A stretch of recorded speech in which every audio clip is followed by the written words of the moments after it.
and talk about the ongoing showdown over the Waqf Amendment Bill that is underway in Patna. Now, members of the All India Muslim Personal Law Board who have now taken to the streets to protest against the bill. Even RJD's Tejasvi Yadav is likely to join the ongoing protest. Let's listen in to what the All India Muslim Personal Law Board has to say about it, because they have said that they will continue their stir nationwide and would be holding the dharnas. We've already seen the protest that has taken place at Delhi's Jantar Mantar, and today in Patna we're looking at the protest. Their anti-Waqf bill is the protest that the All India Muslim Personal Law Board and certain Muslim organizations are leading. देखिए, कल का जो धरना है basically वो इस बात के लिए है कि हम यहाँ की जो पार्टियां हैं, जो रूलिंग पार्टी है जेडीयू और लोक जनशक्ति पार्टी, उनको एक मैसेज देना चाहते हैं। और वो मैसेज ये है कि अगर वो सेकुलरिज्म में बिलीव करती है, अगर वो धर्म निरपेक्षता में बिलीव करती है, अगर वो संविधान में बिलीव करती है, तो उन्हें इस बिल का समर्थन नहीं करना चाहिए। और अगर इसके बावजूद भी वो बिल का समर्थन करती है तो हम ये मानेंगे कि उसने बीजेपी के कम्युनल एजेंडे के साथ जाने का फैसला कर लिया है, तो फिर वो हमारा समर्थन लूज कर जाएगी। अब आपने 44 अमेंडमेंट लेके आए, पूरे ओवरहाल कर रहे हैं वक्फ एक्ट को, तो हमारा मानना ये है कि ये बिल विड्रॉ हो। Now, recently in a podcast, here is UP Chief Minister Yogi Adityanath giving out a big message, especially to all of the fearmongers. As far as UP Chief Minister has assured to a question that was asked, are Muslims safe in the state of Uttar Pradesh? He says that Muslims are the safest in the state of Uttar Pradesh and so are the Hindus. He also added that every individual has the freedom to practice their religion and their faith without any fear. दुनिया की सबसे प्राचीनतम धर्म और संस्कृति है सनातन धर्म। कहीं भी हिंदू राजाओं ने दुनिया के अंदर कहीं भी अपने बल पर, अपने वैभव के दंभ से किसी पर आधिपत्य स्थापित किया हो। 100 हिंदू परिवारों के बीच में, 100 हिंदू परिवारों के बीच में एक मुस्लिम परिवार सबसे सुरक्षित रहता है। उसको इसके पर्व और त्योहारों को, उसको अपने सभी मजहबी कर्मों को करने के लिए, या जिस मत और मजहब या संप्रदाय या सेक्ट का अनुयायी होगा उसको उस परंपरा के अनुसार अपने सारे धार्मिक मान्यताओं या उपासना विधि को पूरी स्वतंत्रता होती है। लेकिन मैं कहता हूं 100 परिवारों के बीच में, एक हिंदू की बात तो दूर करिए, 100 मुस्लिम परिवारों के बीच में 50 हिंदू सुरक्षित रह सकता है क्या? नहीं रह सकता। अब बांग्लादेश आपके सामने उदाहरण है, इससे पहले पाकिस्तान उदाहरण था, अफगानिस्तान में क्या हुआ था। ये चीजें दिखाती हैं और होशियारी यही है कि कहीं धुआं उड़ रहा हो या किसी को ठोकर लग रही हो तो हमें ठोकर लगे इससे पहले हम संभल जाएं। तो वही संभलने के लिए बोला जाता है। हम तो सबके बीच सबको समान भाव से देख रहे हैं। उत्तर प्रदेश में मुसलमान सबसे ज्यादा सुरक्षित है, सबसे ज्यादा सुरक्षित है। अगर हिंदू सुरक्षित है तो वह भी सुरक्षित है। अगर दंगे यहां यूपी में होते थे जो 2017 के पहले, अगर हिंदू की दुकान जलती थी तो मुसलमान की भी जलती थी, हिंदू का घर जलता था तो मुसलमान की भी जलती थी। और 17 के बाद से दंगे बंद हुए। अगर हिंदू सुरक्षित है तो मुसलमान भी सुरक्षित है। और दूसरा जो मैंने कहा कि इतिहास में कोई उदाहरण नहीं बता सकता कि अपने बल से, अपने वैभव से किसी हिंदू राजा ने किसी देश पर जबरन कब्जा किया हो।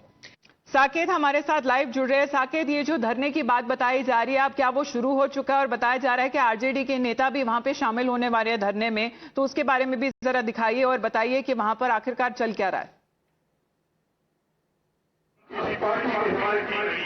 देखिए, यहाँ पर शुरू है, आप देखिए पीछे में यहाँ पर इस धरने का आयोजन किया गया है और यहाँ पर तमाम जो संगठन है, मुस्लिम संगठन, वो जुटे हैं इस धरने में। और धरने में कई राजनीतिक दलों के नेताओं के भी पहुंचने की बात हो रही है। लालू यादव, तेजस्वी यादव, आरजेडी के दोनों बड़े नेता यहाँ पर पहुंचेंगे। थोड़ी देर बाद वो यहाँ पर आने वाले हैं। ऐसे में पॉलिटिकली भी कहीं ना कहीं इस प्रदर्शन को समर्थन दिया जा रहा है, क्योंकि बिहार में चुनाव है। ऐसे में राजनीतिक पर भी जो ये वोट बैंक है, क्योंकि एमवाई समीकरण आरजेडी का माना जाता है, तो इसलिए आरजेडी इस वोट बैंक को छोड़ना नहीं चाह रही है और आज वही वजह है कि यहाँ पर पहुंचे आरजेडी के जो बड़े नेता हैं वो यहाँ पर आए। लेकिन आप देखिए प्रदर्शन जो है वो सुबह 10 बजे से यहाँ पर चल रहा है। बड़ी संख्या में जो मुस्लिम समाज के लोग हैं वो इसमें शामिल है। कई संगठन जो है मुस्लिम संगठन वो यहाँ पर इसमें शामिल होने के लिए पहुंचे हैं। तो निश्चित तौर पर एक धरना है। हम बात कर लेते हैं यहाँ पे कुछ लोग कहाँ से आए? सहरसा। क्या आप लोग किस मांग को लेकर किस मांग को लेकर जुटे हैं, क्या चाहते हैं? जो प्रेजेंट में जो सरकार है, केंद्र सरकार है, जो वक्फ के जो एग्जिस्टिंग जो था जो बना हुआ था बिल, तो उससे जो छेड़छाड़ कर रही है उसे हम लोग रिजेक्ट करने के लिए आ रहे हैं। और बहुत सारे लोगों के अंदर जो गलत फहमी जो पैदा हो गई है कि वक्फ से हमारा जो संपत्ति है, जो हमारे बिरादरान वतन सोच रहे हैं, जिनके दिमाग में भर दिया गया है कि वक्फ आएगा तो हमारा ये हो जाएगा, आधा कब्जा वो हो जाएगा, ये गलत फहमी जो पाली गई है उसके खिलाफ हम लोग यहाँ इकट्ठा हुए हैं कि सबका जहन क्लियर हो। जो वक्फ है वो ऐसे वक्त कानून आता है तो क्या लगता है कि संपत्ति जब है वो चली जाएगी, ऐसा लगता है? नहीं, ऐसा नहीं जाएगा, लेकिन जो उसमें जो मेंबर बनाए जा रहे हैं, जैसे डीएम को बनाया जा रहा है, ऐसा थोड़ा ना होता है। और हर एक मजहब का हर एक जो कास्ट है जिसका कोई एक ये होता है, उसमें जो एक सिलेक्टिव आदमी रहते हैं कि जैसे आप काशी विश्वनाथ का ले लीजिए, आप वहां पे there can not be a Hindu Muslim member over there. Same यहाँ पे भी है। तो आप कैसे किसी को बना सकते जिसको हमें मालूम नहीं? हमें हिंदी आती है, हमें उर्दू आती है। तो भाई ईद के मौके पर आप लोगों को तोहफा भी दे रहे हैं, नई चीजें शुरू हो रही है, तो आप लोगों को भरोसा नहीं है? ये तो सबसे बड़ी गलतफहमी है कि वो मोदी जी का तोहफा नहीं, वो हमारा ही पैसा है, हमारे मुल्क का पैसा है। जो बैठते हैं वहां पर उस आसन पर जो बैठते हैं अपने सुविधा अनुसार, अपने इलेक्शन का भी, जैसे बिहार में इलेक्शन है तो भाई दे दो। ये मुसलमानों के लिए नहीं है, ये होता आ रहा है, सब कौम के साथ होता आ रहा है, ये कोई नई चीज नहीं है। Well, not for the first time if we hear such kind of reactions that are now coming in. Of course, as far as when it comes to the matter that has now been taken up in terms of protest, a nationwide protest is something that the All India Muslim Personal Law Board seems to be aiming at, and of course taking the political benefit of the same, where it is now expected that RJD leaders would also be participating in today's protest. Saket bane rahiye hamare sath. Other reactions that are also coming in from the JPC Waqf Board Chairman Jagdambika Pal on what he has to say on these protests. I fail to understand why All India Muslim Personal Law Board is going to stage a dharna at Patna. Why earlier at Jantar Mantar? If as a chairman of JPC, I have invited to the delegation of All India Muslim Personal Law Board as a witness in our committee. We have heard in a length views also. We have incorporated also concern of the people. And if I have submitted my report to the speaker, and now if it has been approved by the cabinet and government is now bringing a amended bill, so until unless if amended bill has been not placed on the table on the floor of the house, and if it is not discussed, it has been not enacted so far. So I think so it is only politically motivated. So here is Jagdambika Pal, who seems to be saying that there are certain Muslim opposition and also the opposition parties who are trying to mislead the people, especially when it comes to Waqf. However, there are other reactions that have been also coming in saying that there needs to be a proper evaluation that needs to be done before when it comes to insisting when the bill once is presented in the parliament.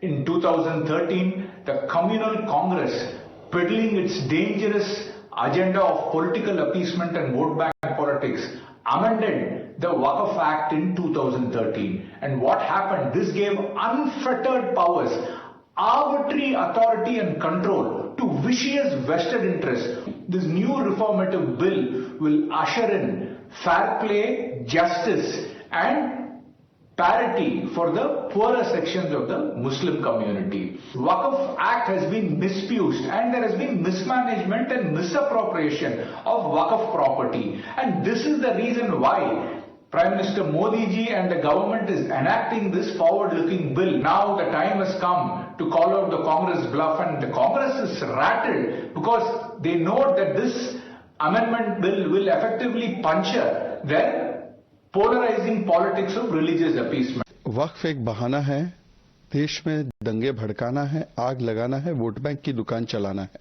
और यही इनका फसाना है।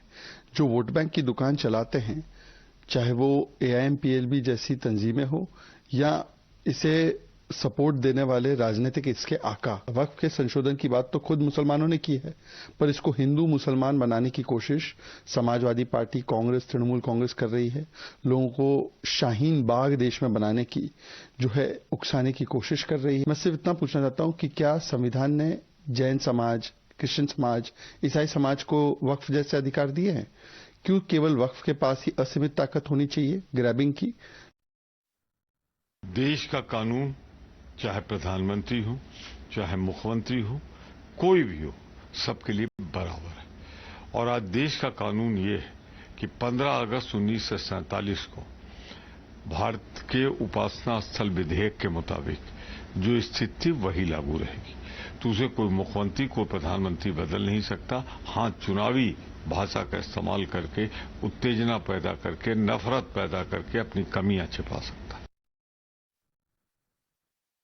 So that is how the BJP pointing out that already the JPC conducted thorough consultations and incorporated views from various stakeholders and the opposition and certain Muslim organizations to stop fear-mongering over the issue. Let's in the meantime head into a very short break. You're watching Times Now.